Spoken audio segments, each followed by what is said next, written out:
Welcome back, Super Coders! Today, we're conjuring up a magical showdown in Scratch. Are you ready to command the good witch against the bad witch and her army of flying pumpkins? As the wizard in charge, you'll launch fireballs and score points each time you blast a pumpkin. Let's dive in and see who will emerge victorious. All right, let's kick things off by setting up our sprites. Meet our brave good witch, who's usually all about peace. But not today. Today, she's ready to defend herself with a magic fireball spell. And of course, we have our mischievous bad witch, who's set to launch endless pumpkins her way. Let's prepare them for battle. Step 1, setting up the fireball spell. First up, let's make our good witch shoot fireballs. We'll start with the big fireball, Fireball 1, and program it to release smaller fireballs whenever we click. This is her magic weapon, ready to defend against the pumpkin army. Add when green flag clicked from the events category inside that, add forever from control, and within forever, place if mouse down, followed by create clone of Fireball 2, all from control.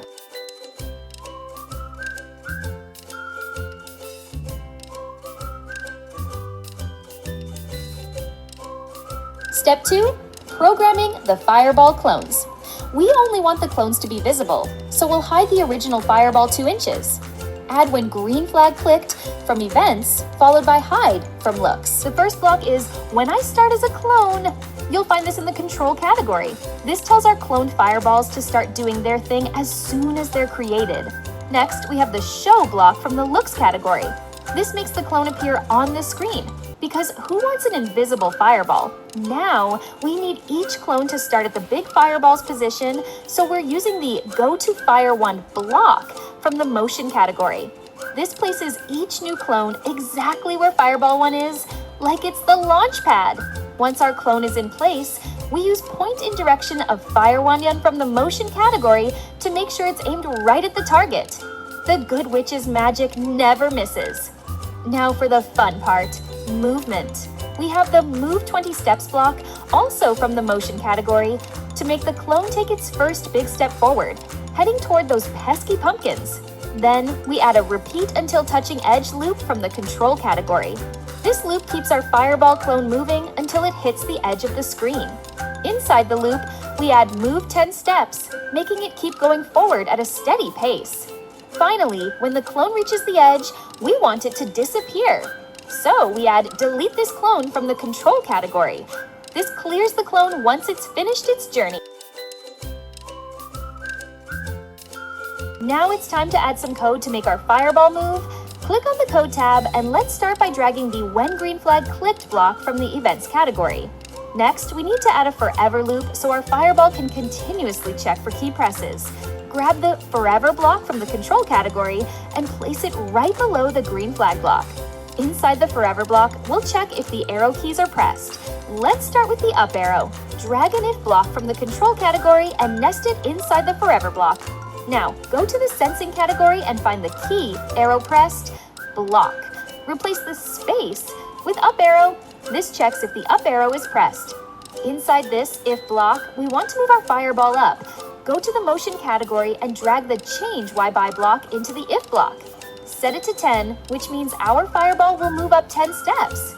Let's repeat this for the other arrow keys. Copy the If block you just created and paste it 3 times. Change them to check for the down arrow, left arrow, and right arrow. For the down arrow, set Change Y by to -10, which moves the fireball down. For the left arrow, use Change X by -10 to move left. And for the right arrow, set it to Change X by 10 to move right.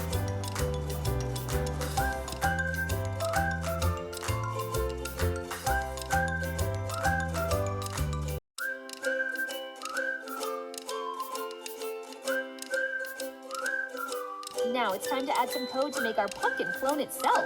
Click on the Code tab and start by dragging the When Green Flag Clicked block from the Events category. Next, we want to create a clone of our pumpkin right away. Drag the Create a Clone of Myself block from the Control category and place it right under the Green Flag block.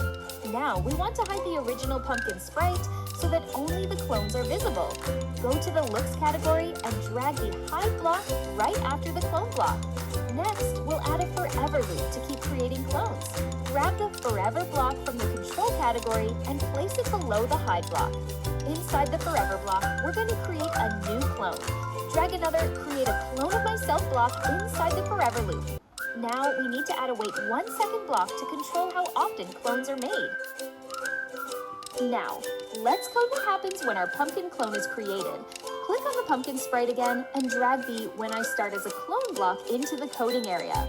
First, we'll make the clone visible by adding the Show block from the Looks category. Now, we want our pumpkin to go to a specific position on the stage.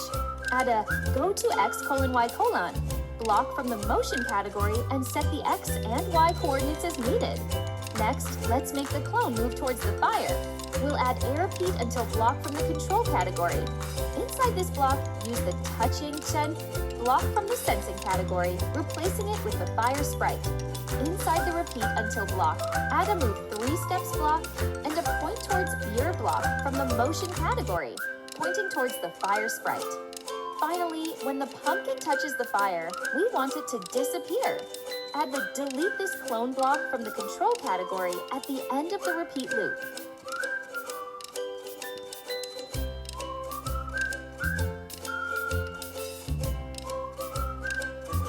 Awesome job, Supercoders! You did amazing creating this pumpkin clone project. Now, if you want to take it a step further, try adding a score to keep track of every pumpkin that reaches the fire. You could even end the game when you reach a specific score, like 10 points. It's a fun way to add a little challenge. If you try adding a score or make any cool changes, let me know in the comments. And remember, if you enjoyed this video, hit that thumbs up, subscribe to Supercoder Kid for more awesome Scratch tutorials, and ring the notification bell so you never miss an update.